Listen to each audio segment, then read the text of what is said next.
আজকের recipe chicken pizza. চলুন দেখে নেওয়া যাক আমি কিভাবে তৈরি করি চিকেন পিৎজাটা ঘরেই। প্রথমে আমি 4টে পিৎজা ব্রেড কিনে এনেছিলাম, এগুলো আমি বানাইনি, কিনে এনেছিলাম। আর চিকেন কেনা আছে, সেটা হচ্ছে যেমন রোলে যে চিকেন দেয় সেই চিকেন আমি কিনে এনেছিলাম কিছুটা। আর আমুলের চিজ গ্রেট করে নিয়েছিলাম।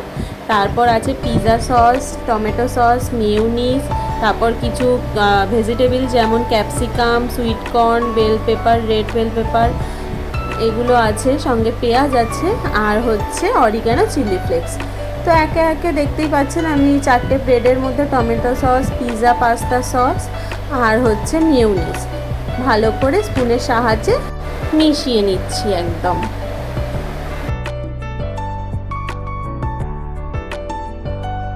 দেখুন আমি সবকটা পিৎজাতে একদম ভালো করে মিশিয়ে নিলাম প্রত্যেকটা সসগুলো।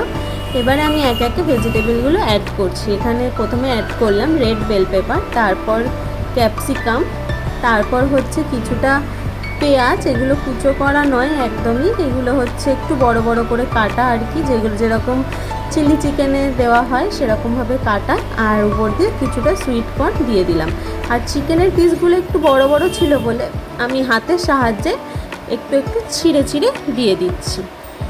তারপর উপর দিয়ে আমুলের কিউব যে চিজগুলো পাওয়া যায় সেগুলো আমি গ্রেট করে উপর দিয়ে ছড়িয়ে দিচ্ছি। ঘরে বানালে একটাই ভালো জিনিস হয় যে নিজের মন মতন পিৎজাটা বানানো যায়, বেশি বেশি করে চিজ দেওয়া যায়, তারপর টপিংস দেওয়া যায়, চিকেন দেওয়া যায়, সব কিছু। এবার উপর দিয়ে কিছুটা অরিগানো আর চিলি ফ্লেক্স ছড়িয়ে দিলাম। দেখুন আমি 4টে পিৎজাই একদম রেডি করে নিলাম। এবার এক এক করে মাইক্রোওয়েভে পিৎজাগুলো রেডি করে নেবো। তো দেখুন আমি একটা ছোট প্লেটের মধ্যে মাইক্রোওয়েভে ঢোকানোর জন্য একটা পিৎজা রেখে মাইক্রোওয়েভে ঢুকিয়ে দিলাম।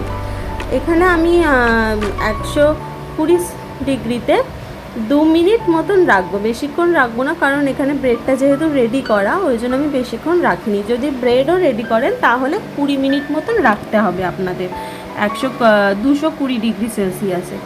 তো তারপর আমি দেখুন আমার পিৎজা একদম রেডি হয়ে গেছে, বেরও করে নিয়েছি। আপনাদের এই পিৎজা রেসিপিটা যদি ভালো লেগে থাকে লাইক, কমেন্ট অ্যান্ড শেয়ার তো করবেনই, সঙ্গে সাবস্ক্রাইব করতে কিন্তু ভুলবেন না। আর অন্য কোনো যদি রেসিপি দেখতে চান আপনারা কমেন্ট করে আমাকে জানাবেন, আমি সেটা আপনাদের সঙ্গে শেয়ার করব।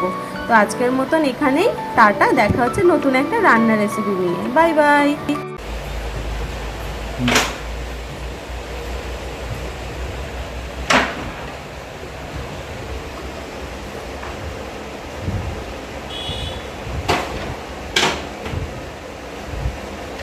দারুণ হয়েছে।